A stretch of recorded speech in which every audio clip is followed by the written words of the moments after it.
നമസ്കാരം. തത്സമയം പിണറായി. സ്വാഗതം വക്രദൃഷ്ടിയിലേക്ക്. രാഷ്ട്രീയ സംഘർഷങ്ങളുടെ പേരിൽ കേരളത്തെ കൊലനിലമാക്കിയുള്ള പ്രചാരണത്തിന് പിണറായി ദേശീയ ടെലിവിഷൻ ചാനലിലൂടെ തന്നെ മറുപടി നൽകി. പക്ഷേ തത്സമയ അഭിമുഖ സാഹസം കുറെ കടന്ന കൈയായിപ്പോയി.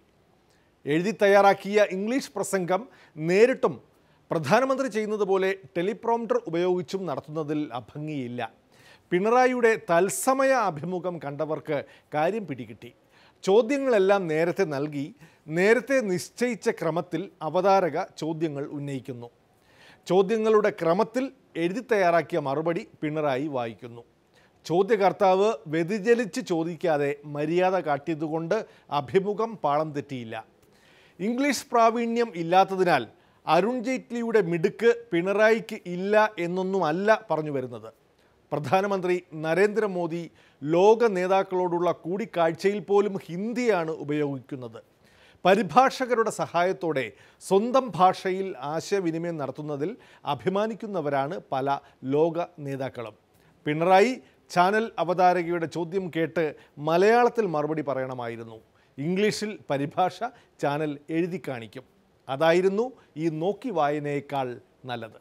മാറ്റുവിൻ ചട്ടങ്ങളെ സ്വയമല്ലെങ്കിൽ മാറ്റുമതികളീ നിങ്ങളെത്താൻ എന്താ സാധനം ചീങ്കണ്ണിയ ഇവ Thrissur കളക്ടറാവൂട്ടാ. These are not incidents where there was some incident or a scuffle which was provocative and somebody accidentally died. You corner an innocent victim, you catch him when he's alone, and you inflict multiple wounds on his body. ഞാനാ പ്രസംഗം എഴുതിയ കടലാസ് കീറി കളഞ്ഞൂട്ടാ.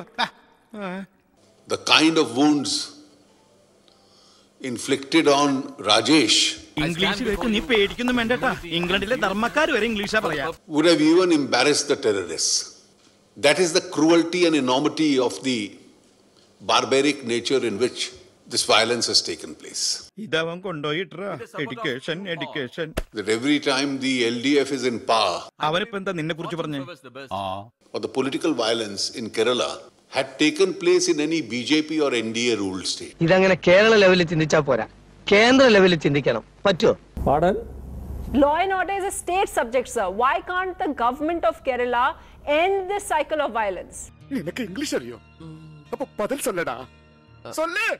You see, Kerala is the most peaceful state in the country by all standards.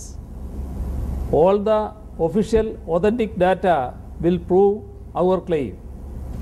Kerala stands first with regard to law and order. According to the recent India Today survey, Kerala is on the top in terms of law and order. I forget everything, even the theory. Okay, so final question before I let you go. Do you think the BJP, RSS will become the main opposition for you in the state? Yes. I have been in Singapore for a long time. Do you see a rise of that in the state, like we are seeing a rise of BJP across the country? BJP and RSS is an isolated system in Kerala. They are trying for that, to become a major political party, but people rejected them. That is in the reality in Kerala.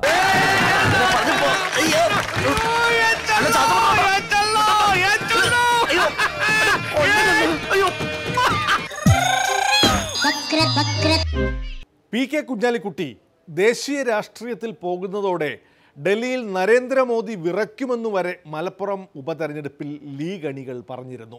എന്നിട്ട് ഉപരാഷ്ട്രപതി തെരഞ്ഞെടുപ്പിൽ പ്രതിപക്ഷത്തിൻ്റെ സ്ഥാനാർത്ഥി ഗോപാൽകൃഷ്ണ ഗാന്ധിക്ക് vote ചെയ്യാൻ സമയത്തെത്താൻ പോലും പറ്റിയില്ല കുഞ്ഞാലിക്കുട്ടിക്കും രാജ്യസഭാ M P Abdul വഹാബിനും.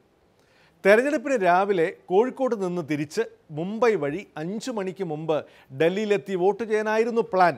Air India വിമാനം മുംബൈയിൽ വൈകി ഡൽഹിയിലെത്തിയപ്പോൾ വോട്ടെടുപ്പ് കഴിഞ്ഞുപോയി. ഡൽഹിയിൽ ഉണ്ടായിരുന്നതിനാൽ ET മുഹമ്മദ് ബഷീറിന് വോട്ട് ചെയ്യാൻ സാധിച്ചു. ഒരു നിർണായക തെരഞ്ഞെടുപ്പല്ലേ നേതാക്കളെ? തലേദിവസം ഡൽഹിയിൽ ക്യാമ്പ് ചെയ്ത് ഗോപാലകൃഷ്ണ ഗാന്ധിയെ വിജയിപ്പിക്കാൻ ചരടു വലിക്കേണ്ട ആളായിരുന്നില്ലേ ദേശീയ നേതാവ് കുഞ്ഞാലിക്കുട്ടി സാഹിബ്? എത്ര ലാഘവത്തോടെയാണ് BJPയെയും ഫാസിസത്തെയും നേരിടാൻ ലീഗ് പോകുന്നതെന്ന് മലയാളികൾക്കെങ്കിലും മനസ്സിലായി. ഒരു കാര്യം തീർച്ചയാണ്, ഏറ്റവും പ്രതികൂലമായ ഒരു രാഷ്ട്രീയ സാഹചര്യത്തിൽ ഇന്ത്യയിൽ എനിക്ക് നല്ലപോലെ അറിയാം അവിടെ ചെന്ന് നാളെ ഒരു പട്ടുമെത്തയിൽ കിടക്കാനല്ല പോകുന്നത്.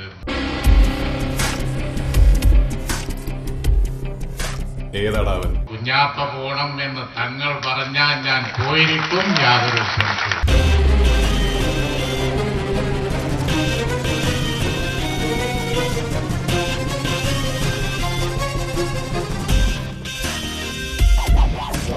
ചെന്നു കഴിഞ്ഞാൽ ഇനി എന്ത് ചെയ്യും എന്നാണ്.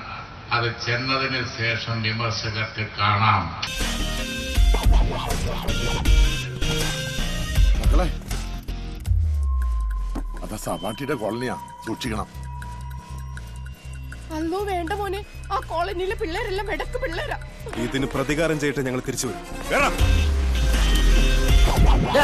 നീ വണ്ടി എടുക്കണം. വൈകിപ്പിക്കുക പറയാൻ പറ്റില്ല, പക്ഷേ ചില നിരുത്തരവാദപരമായ നടപടികൾ ഏറിൻ്റെ ഭാഗത്തുണ്ടായി.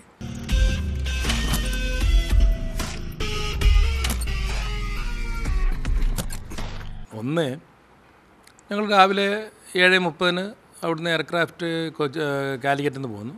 ഇവിടെ 9 മണിക്കെത്തി. അടുത്ത ഫ്ലൈറ്റ് 10:15.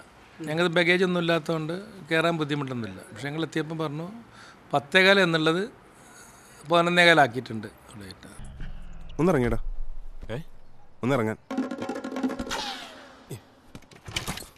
10:45 ഫ്ലൈറ്റിനുള്ളിൽ കയറി. പിന്നെ 11:15 കഴിഞ്ഞിട്ട് കൊടുക്കണമെന്നില്ല. 11:30 ആയപ്പോൾ ഞങ്ങൾ അന്വേഷിച്ചു. അപ്പോൾ ടെക്നിക്കൽ സ്നേഹാണ് സിസ്റ്റത്തിൽ, മറ്റേ ഈ ഇലക്ട്രിക്കൽ സിസ്റ്റത്തിന് കുഴപ്പമുണ്ട്, AC പ്രോപ്പറായിട്ട് വർക്ക് ചെയ്യുന്നില്ല. അതുകൊണ്ട് ഒരു 10-15 മിനിറ്റ്സ് എന്ന് പറഞ്ഞു.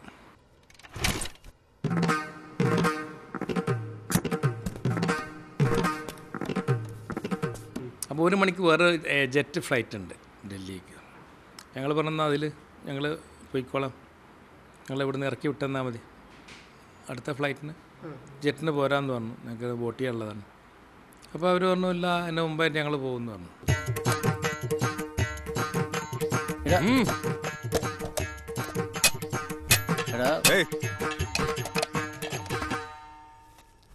ആ 2:30 എയറിൻ്റെ വേറെ ഫ്ലൈറ്റ് ഉണ്ട്. അപ്പോൾ ഇത് ശരിയാവും എന്ന് പറഞ്ഞ് ഇരുന്നിട്ട് 2:30 മണിക്കാണ് ഈ ഫ്ലൈറ്റ് അവസാനം പൊങ്ങിയത്.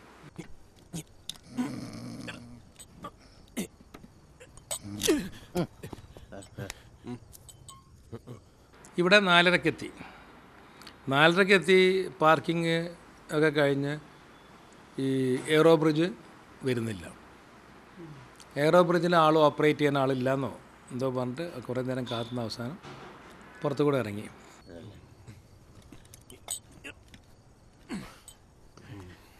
അവിടുന്ന് ഞങ്ങൾ മെട്രോയിൽ വരണം. അപ്പോൾ മെട്രോ അപ്പോൾ പോയി ഇനി 10-15 മിനിറ്റ് പിടിക്കും. ഞങ്ങൾ കാറിൽ ഡ്രൈവ് ചെയ്ത് നല്ല സ്പീഡിൽ ഡ്രൈവ് ചെയ്ത് ഇവിടെ എത്തിയപ്പോഴേക്കും 10 മിനിറ്റ് 5:10 പിന്നെ 5 മണിക്ക് ക്ലോസ് ചെയ്തു. ടെക്നിക്കലായിട്ട് പിന്നെ ഒന്നും പറ്റില്ലല്ലോ. പ്രതികാരം നാളെ ചെയ്താൽ മതിയാ. വലിയ വിഷമമുണ്ട്, മാനസികമായിട്ട് ഭയങ്കര വിഷമമുണ്ട്. കാരണം ഇത് വല്ലപ്പോഴും കിട്ടുന്ന ചാൻസുമാണ്, എപ്പോഴും കിട്ടില്ലല്ലോ. അപ്പോൾ അതിൽ നമുക്ക് ചെയ്യാൻ പറ്റില്ല എന്നുള്ളൊരു ചമ്മലുണ്ട്.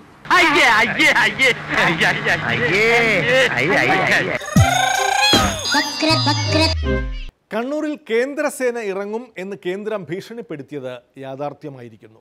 കണ്ണൂരിലെ RSS നേതാവ് V ശശിധരന് സായുധ സുരക്ഷ നൽകാനാണ് CRPF എത്തിയിരിക്കുന്നത്. P ജയരാജൻ വധശ്രമ കേസിലെ മുഖ്യപ്രതിയും കതിരൂർ മനോജ് വധക്കേസിലെ പ്രധാന സാക്ഷിയുമാണ് ശശിധരൻ. ശശിധരൻ്റെ ജീവന് ഭീഷണിയുണ്ട് എന്ന ഇൻ്റലിജൻസ് റിപ്പോർട്ടിൻ്റെ പേരിലാണ് സുരക്ഷ. കേരള പോലീസിൻ്റെ സൂപ്രണ്ടിന് പോലും ഇത് സംബന്ധിച്ച അറിയിപ്പ് ലഭിച്ചിട്ടില്ല. സുരക്ഷ ആവശ്യപ്പെട്ടിട്ടില്ലെന്നാണ് ശശിധരനും പറയുന്നത്. എന്തായാലും 3 പേർ വീട്ടിലും 2 പേർ സദാസമയം തോക്കുമായും കൂടെ ഉണ്ടാകും.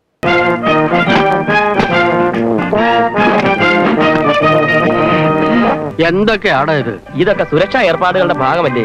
എന്റെ സുരക്ഷിതത്വമാണ് സർക്കാരിന്റെ ലക്ഷ്യം. നിയമം അനുസരിക്കാതിരിക്കാൻ പറ്റുമോ അമ്മാവാ? നില്ലേ അകത്തേക്ക് പോകാൻ പറ്റട്ടെ. അതിനു മുമ്പ് ഈ വീടും പരിസരവും ഒക്കെ ഒന്ന് പരിശോധിക്കണം. എന്നിട്ട് പോയാൽ മതി. എവിടെയാണ് ബെഡ്റൂം? വരൂ. വേണ്ട വേണ്ട,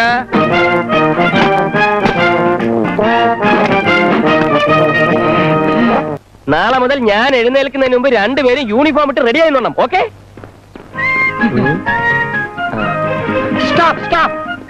ഈ പറമ്പിലൂടെ കടന്നാലും അപ്പുറത്തേക്ക് പോകാമല്ലോ. പോകാം, പക്ഷെ ഇതിലേ പോകുന്നതാണ് എനിക്ക് സൗകര്യം. അതിലേ പോകുന്നതാണ് ഞങ്ങൾക്ക് സൗകര്യം. എന്നാ നിങ്ങൾ അതിലേ പറ്റോ, ഞാൻ ഇതിലേ പറ്റോളാം. എടോ, ഞങ്ങളുടെ ഷൂസും പാന്റും ഒക്കെ വെള്ളം നിങ്ങളുടെ കാര്യം. വെള്ളം നിർത്തിക്കല്ലേ? ആളുകൾ കണ്ടാ ഞങ്ങൾ വെള്ളം ആണെന്ന് വിചാരിക്കും. ഇതെന്തേ കാണിക്കുന്നത്? കുരങ്ങനാ? അയ്യോ, ചാക്കോ സാറിനെ കുരങ്ങാന്ന് വിളിക്കില്ലേ കേട്ടോ? ചേട്ടാ, ഇതെവിടെ തേങ്ങയൊക്കെ ആയിട്ട്? അല്ല വിശ്വനാഥ, ഇതെന്ത് പറ്റി? ചേട്ടൻ ഈ നാട്ടിലൊന്നും അല്ലേ? ഇവിടുത്തെ സംഭവ വികാസങ്ങളൊന്നും അറിഞ്ഞില്ലേ? ചേട്ടൻ വിചാരിക്കുന്ന പോലെ കേസും വഴക്കൊന്നുമല്ല. എന്റെ സംരക്ഷണത്തിന് വേണ്ടി സർക്കാർ അയച്ചു തന്നിരിക്കുന്ന പോലീസുകാരായവർ. ഞാൻ എവിടെ പോയാലും ഇവറ്റകൾ എന്റെ കൂടെ കാണും. അതാണ് റൂൾ അല്ലേ? ഉത്കണ്ഠമ്പിള്ളക്കൊക്കെ സുഖം തന്നെ അല്ലേ? ആ, ഉത്കണ്ഠമ്പിള്ളയോടും കൂട്ടുകാരോടും ഒന്നും ചേട്ടൻ ചെന്ന് പറയണ്ട. ഞാനിങ്ങനെ 2 പോലീസുകാർ അപ്പുറം അപ്പുറമായിട്ടൊക്കെ അങ്ങനെ നടക്കുകയാണ്, വലിയ നിലയിലാണ്, വലിയ പത്രാസിലാണെന്നൊക്കെ. അതൊന്നും എനിക്കിഷ്ടമുള്ള കാര്യമല്ല. പൊങ്ങച്ചാണെന്ന് വിചാരിക്കും അല്ലേ? പിന്നെ അത് മതി കണ്ണുകടി അസൂയും ഒക്കെ. ചേട്ടൻ ചെല്ലി. അയ്യോ, പോവാം. വല്ല സിഗരറ്റോ ബീഡിയോ വല്ലോ ഒക്കെ വേണമെങ്കിൽ ചോദിക്കാൻ മടിക്കണ്ട. അയ്യോ, ലൈബ്രറി അടച്ചാലും. അയ്യോ, ബുക്ക് എടുക്കാൻ മറന്നുപോയി. ചാക്കോ, ഞാൻ ജോലി രാജിവെക്കാൻ പോകട്ടോ? അല്ലെങ്കിൽ നാളെ പോവാ.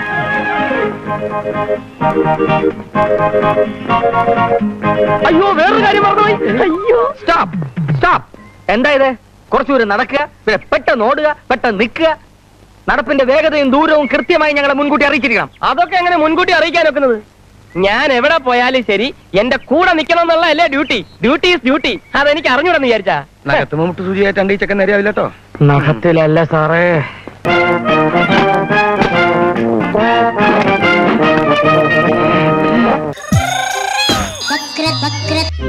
കേരള പോലീസ് ആസ്ഥാനത്ത് അഡ്മിനിസ്ട്രേഷൻ ADGP ആയി പരിലസിച്ചിരുന്ന ടോമിൻ തച്ചങ്കരി ഫയർഫോഴ്സ് മേധാവിയായി ചുമതലയേറ്റു. പോലീസുകാരെ തരാതരം പോലെ സ്ഥലം മാറ്റിയും പോലീസ് അസോസിയേഷൻ സമ്മേളനങ്ങൾ ഉദ്ഘാടനം ചെയ്തും ആസ്ഥാനം ഭരിച്ചിരുന്ന തച്ചങ്കരി ആഗ്രഹിച്ചതല്ല ഈ മാറ്റം. TP സെൻകുമാർ വീണ്ടും DGP ആയി വരുന്നതിനാൽ തച്ചങ്കരിയുടെ സേവനം സർക്കാരിന് അവിടെ ആവശ്യമായിരുന്നു. ആവശ്യം കഴിഞ്ഞു. ഡിയർ ഫയർഫോഴ്സ്, തെരച്ചിൽ നിർത്തിക്കൊള്ളൂ. നിങ്ങൾ ഇപ്പോൾ തപ്പിക്കൊണ്ടിരിക്കുന്ന ഡെഡ് ബോഡി ജീവനോടുകൂടി തിരിച്ചു വന്ന വിവരം സന്തോഷപൂർവ്വം അറിയിക്കുകയാണ്. ആഹ്ലാദിപ്പിൻ, അർമാദിക്കിൻ.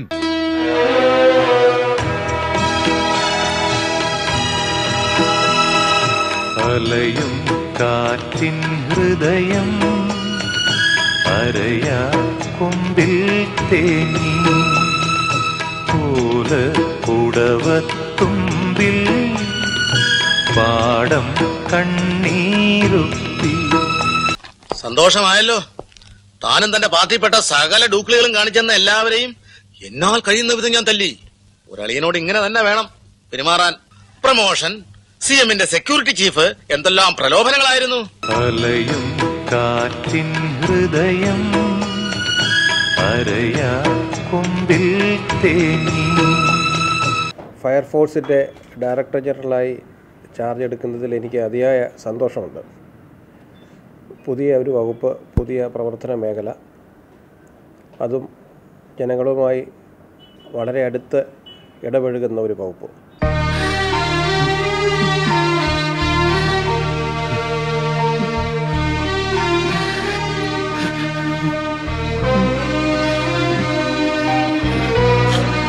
ഫയർഫോഴ്സിൻ്റെ വണ്ടി വഴിയെ മണിയടിച്ച് പോകുന്നത് മാത്രമേ രാഷ്ട്രീയ യജമാനന്മാരെ മണിയടിച്ച് ശീലിച്ചിട്ടുള്ള തച്ചങ്കരി കണ്ടിട്ടുള്ളൂ. എങ്കിലും ഫയർഫോഴ്സ് മേധാവി എന്നത് അത്ര മോശം കസേരയല്ല. DGPമാർ വഹിക്കുന്ന പദവി മാത്രമല്ല, ലഭിക്കുന്ന കസേര ഏതായാലും അവിടെ ലോക നിലവാരത്തിലുള്ള ചിലതെല്ലാം ചെയ്തിട്ടേ തച്ചങ്കരി പോകൂ. അഗ്നിശേന വിഭാഗം വിദേശ രാജ്യങ്ങളിലൊക്കെ വളരെ പ്രധാനപ്പെട്ട ഒരു വകുപ്പാണ്. ന്യൂയോർക്കിൽ 9/11 വേൾഡ് ട്രേഡ് സെൻറ്ററിൻ്റെ അറ്റാക്ക് ഉണ്ടായപ്പോൾ ഏറ്റവും ആദ്യം സ്പോട്ടിലെത്തുന്ന വകുപ്പ് അവിടുത്തെ ഫയർഫോഴ്സ് ആയിരുന്നു. പോലീസോ മറ്റൊരു വകുപ്പോ ആയിരുന്നില്ല. അപ്പോൾ അതുകൊണ്ട് തന്നെ അങ്ങനെ ലോകോത്തര നിലവാരത്തിലുള്ള ഒരു സേനാ വിഭാഗമായിട്ട് കേരളത്തിലെ ഫയർ ആൻഡ് റെസ്ക്യൂ സർവീസിനെ ഉയർത്തണം എന്നുള്ളതാണ് ആഗ്രഹിക്കുന്നത്. ഇതിനു മുമ്പ് 3 തവണ അങ്ങയുടെ അടുത്ത് വന്ന് മാപ്പ് പറഞ്ഞിട്ടുണ്ട്. തെരഞ്ഞെടുപ്പിന് പാർട്ടി ജയിക്കാൻ പോകണമെന്ന് അറിഞ്ഞപ്പോ ആ നിമിഷം ഓടി വന്ന് മാപ്പ് പറഞ്ഞു. ജയിച്ചപ്പോ പിന്നെയും വന്ന് പറഞ്ഞു. മന്ത്രിസഭ രൂപീകരിച്ച് അപ്പോഴും വന്ന് പറഞ്ഞു. ഇപ്പൊ എനിക്ക് ട്രാൻസ്ഫറാ. പൊന്മൈനകൾ മിണ്ടാതെയായി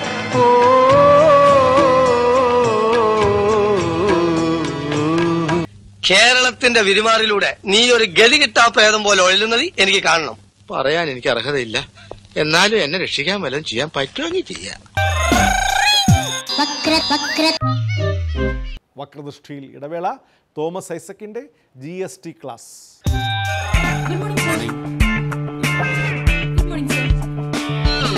GST എന്ന് പറഞ്ഞാൽ അതിന് അടിസ്ഥാനപരമായി 2 സവിശേഷതകളാണ്. ജാവ വളരെ സിമ്പിളാണ്, പവർഫുൾ, ഭയങ്കര പവർഫുൾ ആണ് അല്ലേ?